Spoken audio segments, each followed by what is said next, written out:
to send the Thunder home. Lillard, long-range three.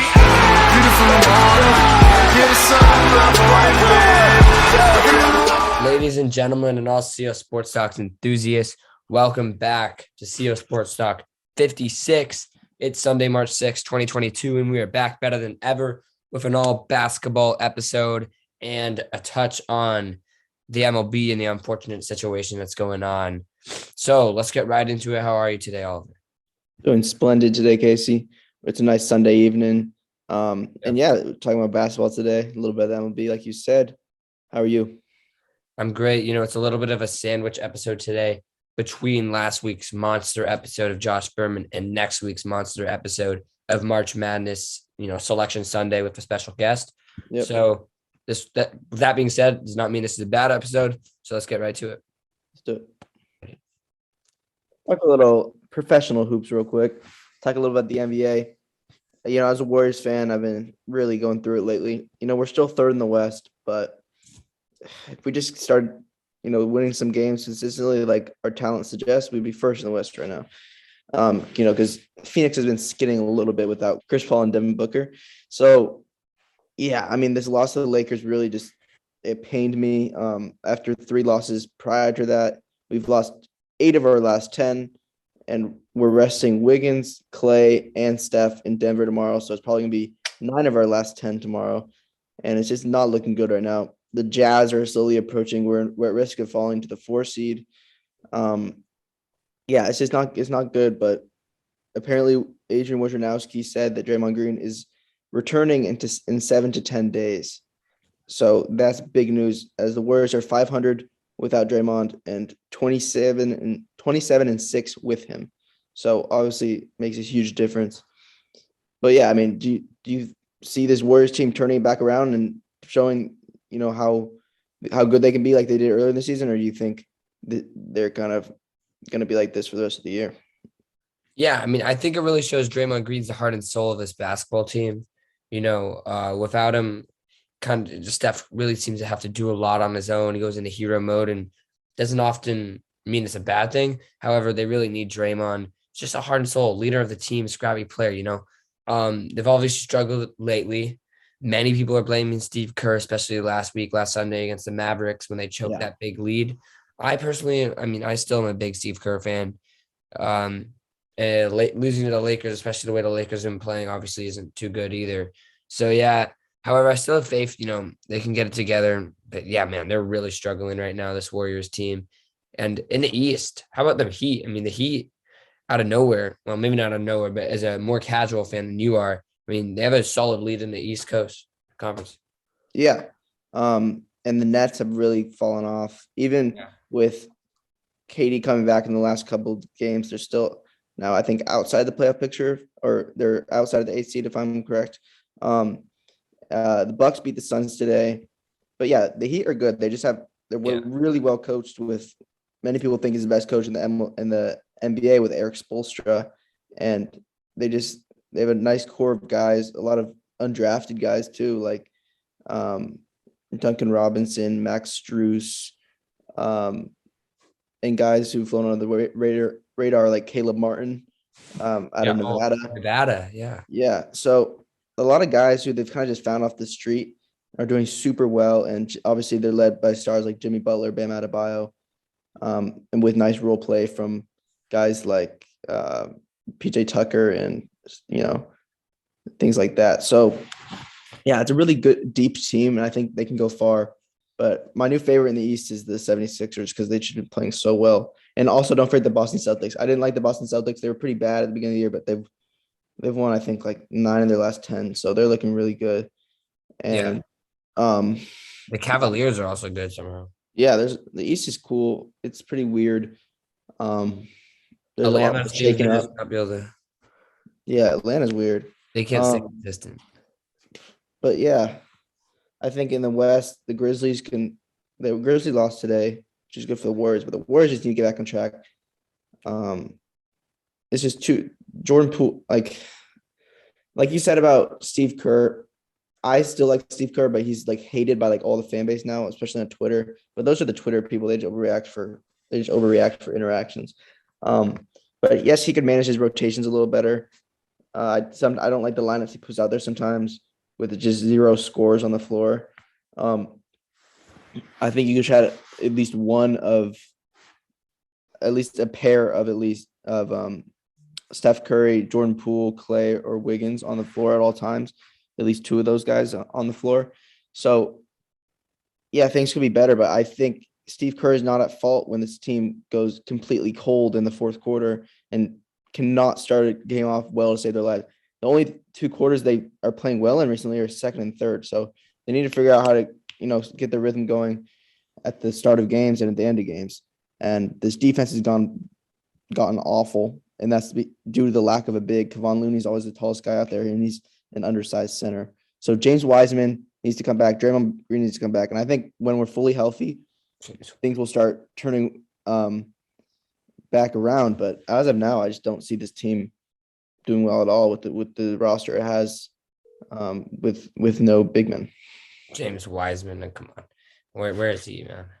No, I mean, yeah, but he was the 2nd overall pick of the draft. Yeah, no, but I mean, you want to bring a Warriors 3rd personnel in, let's do it. Johnny Macris, big Warriors guy yourself. How you feeling about the Warriors? They're obviously struggling.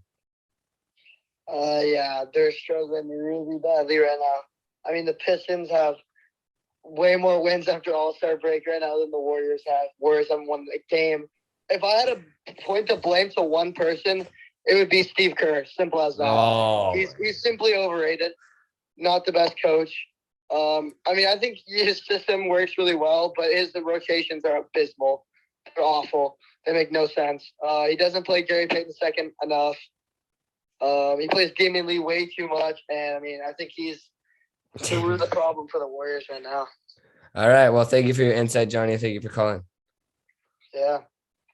Interesting insight there. I mean, we disagree with it. I haven't heard that Damian Lee take much.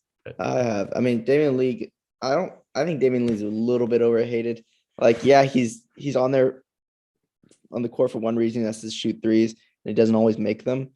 But he scores enough, and he I don't know. He's a pretty good shooter, and I think he's valuable having the court. But yeah, a guy with like Gary Payton II, who plays tremendous defense and is super athletic, I think is a more valuable player than Damian Lee because, Damian Lee is a little streaky, and that's only his job is to shoot because he can't play defense at all.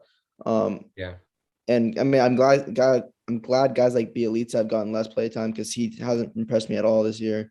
He came to the team kind of just be a stretch 4 who can shoot threes and then has not hit like any threes this year. He's just a walking brick.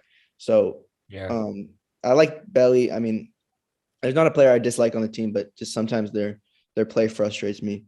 So yeah, I mean, the Warriors will be fine, I think, but right now it's just pretty tough to be a Warriors fan.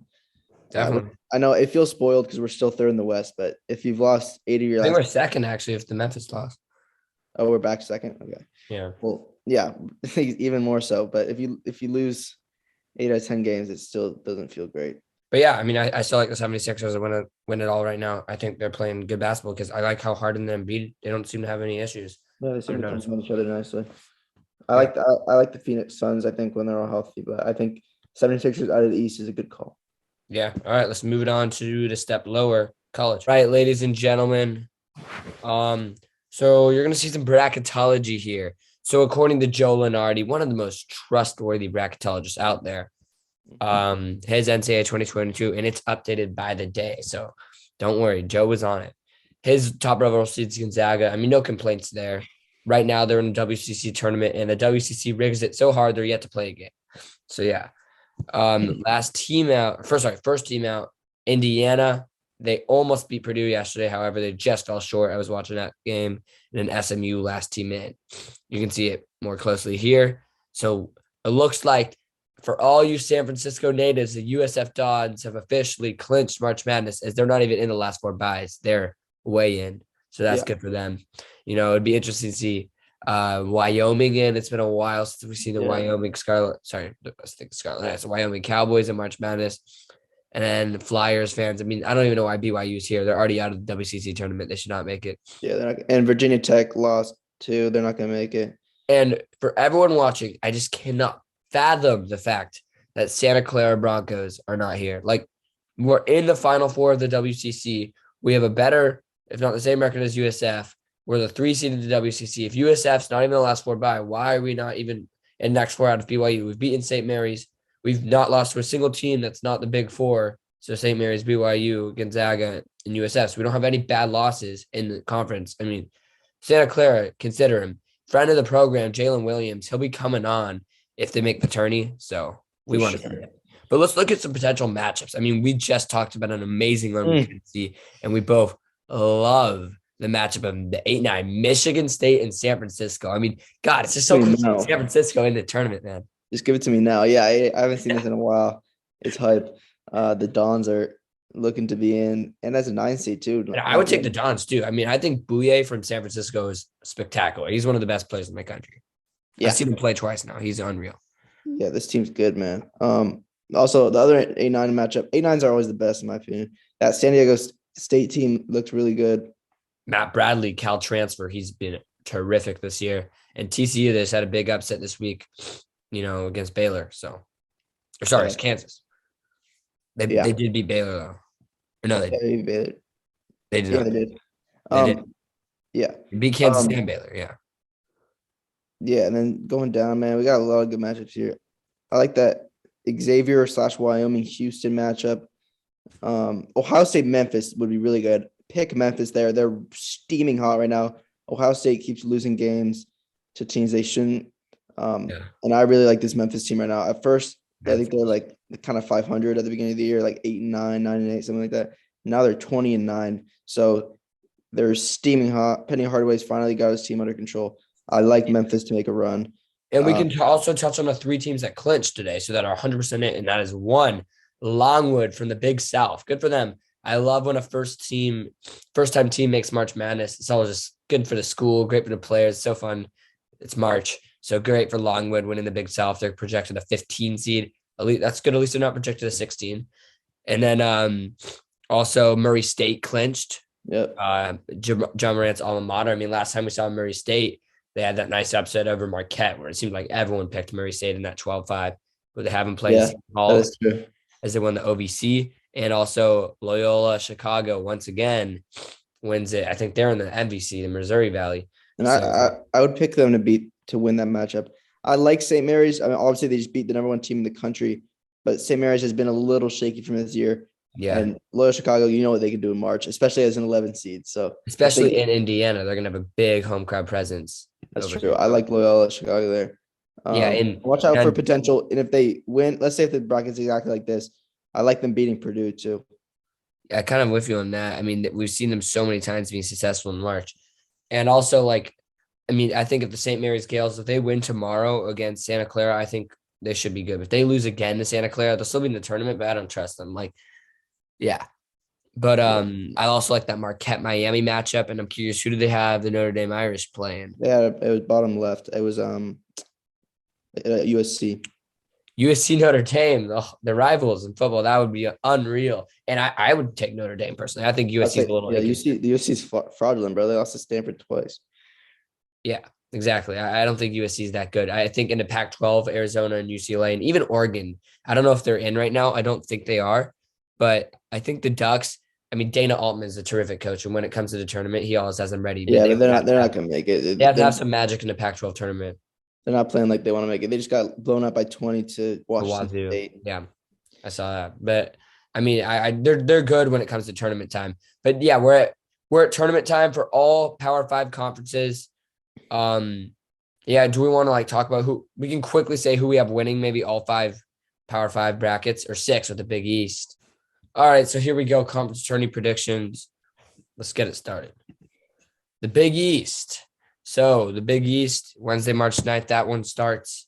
Providence is the 1 seed, obviously. A lot of people are saying they're frauds due to, a lot of close games. We'll see. Villanova 2, UConn 3, Marquette 5, and Creighton 4. Those teams are all kind of on the bubble, and then the other 6 have kind of work to do. So Oliver, starting off with the first 3, who do you like? I personally like Butler, St. John's, and Seton Hall.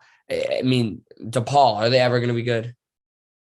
Yeah, they are, but they don't have Julian Champagne or whatever his name is, like St. John says. That's why St. John's winning. Not like all chalk here. I like Xavier and Yeah. Seton Hall as well. I like Um, yeah. Man, I think any of these fives, 1 through 5, could win. Honestly, I I don't like Providence to win it. no, I like I know, but they can. We know they they can. can, yeah. I Um, think they're electric, but UConn's really good too I think because the Big East is just a super fun conference, dude. it is. I think my They're all favorites right Catholic schools. now, would be Nova, UConn, and Marquette. Um, I think I'm gonna pick Nova to win it though. Yeah, I like the matchup here of UConn versus Marquette. And then winning it all, I got the Marquette Golden Eagles to win it. So yeah, shout out Marquette. Just a quick prediction. We didn't spend too much time preparing this. However, yeah. So Big East, that's your bracket for that. Winner makes the tournament. Remember last year we had Oregon State. Oregon State We'll won the just, tourney. we'll just zoom through and give our final matchup predictions and say the winner Yeah. for each one. Georgetown ran the tourney too last year. That's true. ACC. This is also a really good one. I don't like Duke to win it. I think Duke's just too good though. So I like Duke. I like Duke UNC and then Duke winning. The ACC has been weak this year, and Yeah, it has been. yeah, and I mean just 16 teams, but yeah, I personally like Notre Dame to win it. I mean, I think the Irish.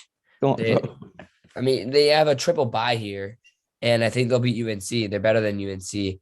The question is, can they beat Duke? I mean, they really struggled versus Duke at home last time they played them, but I think they can now. I mean, Duke did not look good on Saturday against UNC. So, yeah, in Miami, I don't think they're that good. From the back here, the only team I can see doing something, I mean, Louisville. Yeah. If None of those teams. BC's all right, but yeah, I think BC is a bit. Yeah, ACC in New York, that tournament it is. And the Big East is also in New York. Or no, ACC is in Charlotte, maybe. I don't know. Big Ten, this one's in Indianapolis at the Field House. And I love the Big Ten tourney because it ends on Sunday, right before Selection Sunday. And hot take here, I think Michigan's going to do really well. I like the Wolverines. Ever since Jawan had his little incident, they've been pretty solid. I mean, they had a big win this morning versus Ohio State. So I like the Wolverines to actually beat Indiana, then Illinois. To make the championship and play Wisconsin. And I like Wisconsin to rematch Michigan and Wisconsin to win it, but both teams will get in because Michigan a good run. Yeah, I mean, I was about to say, yeah, I agree with Michigan. I think they're getting hot at the right time. I think this team's good. But for Indiana, this is a must-win game if they want to make the tournament. This is a must-win game because they're right now, like we showed you, Bracketology, they're part of the first 4 out. So this is going to be a really intriguing matchup, 9-8. I think Iowa could go far. Don't sleep on Rutgers, man. Rutgers is really, really good. Yeah. So, yeah, I mean, obviously they won't be playing at home, and they've like one of the They're best the first home 4 out right advantages. now too. Yeah, they have one of the best home advantages in the nation. So that may be a problem, but I really think Rutgers is good. But all said and done, I think Illinois is too good, man. I like Michigan. By Kofi Coburn. That guy's a monster. So I like Illinois. Why is Illinois the 1 seed if Wisconsin won the Big Ten? Yeah, I'm not really sure. I like Illinois Wisco though, and I like Wisco winning it. Yeah, I mean, I like Wisco. I'll get to that next week, but I'm really high on the Wisconsin Badgers this year. I mean, by the way, that game was electric. We didn't get to touch on it because it was Tuesday. Purdue versus Wisconsin, the whiteout. Oh my gosh, that was sick. If that doesn't make you want to go to a game in Madison, I don't know what does. It's true. But yeah, I was solid too. I was a good team. People forget they have their point guard from last year's team. They have like that whole team, McCaffrey, minus Garza. So yeah. Yeah. And Rutgers is good, man. Ron Harper's really good. All right. Big 12. I'm not very high on Kansas. I think a clear winner for me here is not very clear, but I like Texas Tech to win this. And I think the top side of the bracket's fairly weak and it's kind of rigged for Kansas. So I think Kansas will go up winning that. I think TCU is a potential upset there, but I like Texas Tech to beat Kansas in the final. Yeah, the Big 12's deep. I mean, I think whoever wins this Big 12 has a shot is probably a lot of people's national champion winner because this Big 12 is an extremely deep bracket. I think TCU upsets Texas 100%. I think TCU, I mean, they're really hot right now. They've been playing well ever since that tough loss to Baylor 2 weeks ago. They've been solid. K-State, West Virginia, forget about both of them, but I think West Virginia wins that first one. Then Kansas moves on. So we got Kansas, TCU in the semis. Then the other semi, I like Baylor over at my Boomer Sooner. And then Texas Tech's very solid. Texas Tech, Baylor will be a movie. I mean, whoever's home on that one normally wins. However, I like Texas Tech. They're just really solid. Ever since Chris Beard left, they've had a chip on their shoulder. I like them to beat Kansas, and that, just like you said, Texas Tech. I think they're going to win a Big 12 game. Yeah, and it's really weird to see Bob Huggins led West Virginia team last. Yeah. But they just beat TCU, so we'll see. Maybe they can make a run, but I doubt it. But yeah, no Oklahoma State if you're confused. No Oklahoma State. Yeah, no Oklahoma State because they're not eligible to make the tournament. That sucks, man. Well, I mean, that just sucks for the players. It sucks for the players, and it sucks for the program too because no one probably wanted to play there this year. I'm not sure how long it lasts. Probably is it just this year? I mean, I think so because last year it almost lasted, and they got it granted for Cade Cunningham. Sure. And remember that. Yeah, but yeah, it's weird to see West Virginia on there. Always a good team, but yeah, let's move on. SEC, second to last one here, and man, the SEC has so many teams. It just looks like it's football every time I look at this. But I know. Ole Miss, Missouri, Georgia. I mean, Georgia. Hey, they won a natty. Who cares about basketball at this rate? But so bad at basketball. none of those teams are making it. Vandy baseball school. But Auburn, I don't think they're going to win. Honestly, I think it's up to. I mean, the Vols. People forget how good they are. They're one of Arizona's only losses, and they're a really underrated team. People forget about that. So I like the Vols to beat Kentucky, and don't forget about Alabama. They give them a run for money, but ultimately, I think Arkansas wins it. They're just an amazing coach in Eric Musselman. I think Auburn just doesn't quite have the senior leadership yet. Jabari Smith, freshman is their best player, doesn't always work out. So I like Arkansas to win. Yeah, I like Arkansas as well, and I like them beating Kentucky in the final. I can see that game going either way, but I think I like Arkansas. The SEC is very deep conference. Yeah, even LSU, Alabama can beat anyone, but they can also lose to anyone, which makes them a dangerous team. Back in the day, it was only 5 years ago, when we were in middle school, it was ACC was the best by far every single year. And then the SEC was the joke conference, really, because it was just Kentucky and who's going to lose to Kentucky in the championship. I mean, Kentucky every year. Yeah. Yeah. All right. Last but not least, Pac-12. The Pac-12 had an amazing run a few years ago, too, if the UCLA, Arizona, Oregon, Dylan Brooks days. And Cal was even really good. But this year, they've had 3 really, really good teams, and then the rest struggle. But Colorado had a big upset. They're not bad. They can maybe make a run here. Yeah, Jabari Oregon Walker's State good. Fell off hard.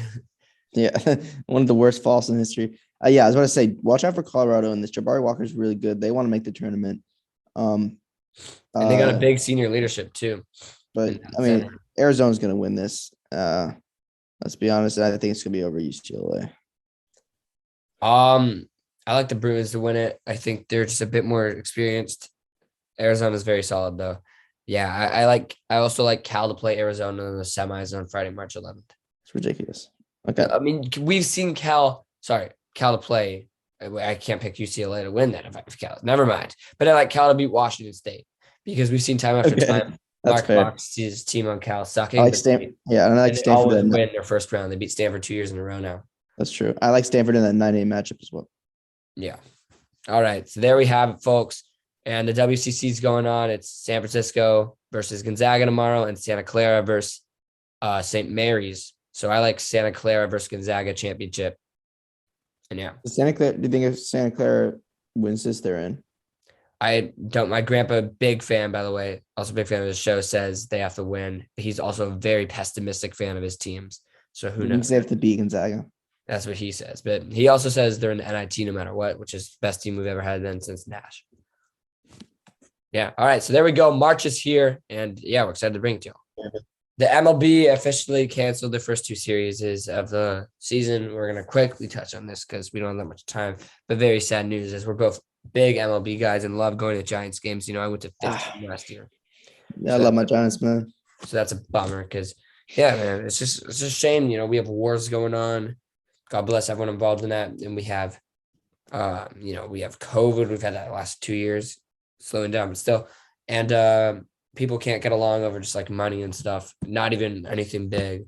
So it's ridiculous. Yep. Yeah, exactly.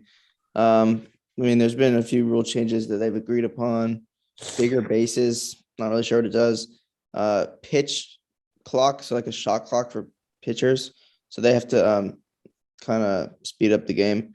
And they're trying to ban the shift, which I'm in favor of the shift when my team shifts, but I don't like being shifted against because it's really frustrating when Belt should get a single, but it just grounds out into the shallow outfield. It's so annoying. So yeah, I think it's definitely a controversial move to ban the shift, but I don't hate it. Yeah, I mean, you can shift a little. I think just keep the rule is you have to keep 2 on the right side of second base, 2 on the left side of second base. Yeah. So you can shift a lot still, and just no 3 on each. Yeah. But yeah, But MLB talk, we'll keep you all updated. But right now, nothing too much going on there. And last but not least, high school basketball in the Open Division of California. We have Camp Olinda, who crushed the CCS winners. Reardon. It wasn't even close. They're so legit. And they're a public school. Shout out St. Mary's Commit Mahaney. And they will be playing Modesto Christian. And the winner plays the winner Centennial in Sierra Canyon March 12th. So that's a good game too. Jared McCain versus Bronny. Yeah. So, I think probably Centennial win. So we'll probably have Centennial Campo. But that would be unreal if Campo can do it. Yeah, they're legit. So thank you guys once again for joining us for episode 56 of CO Sports Talk. We'll catch you guys next week. It was mostly basketball episode, but I really enjoyed it. So yeah, next week, stay tuned. We have a big basketball TikToker coming on. Influencer, loves the game of basketball, to talk hoops and talk the bracket with us. So 1 week till Selection Sunday for March Madness. Let's go. We'll see you on Selection Sunday. Peace.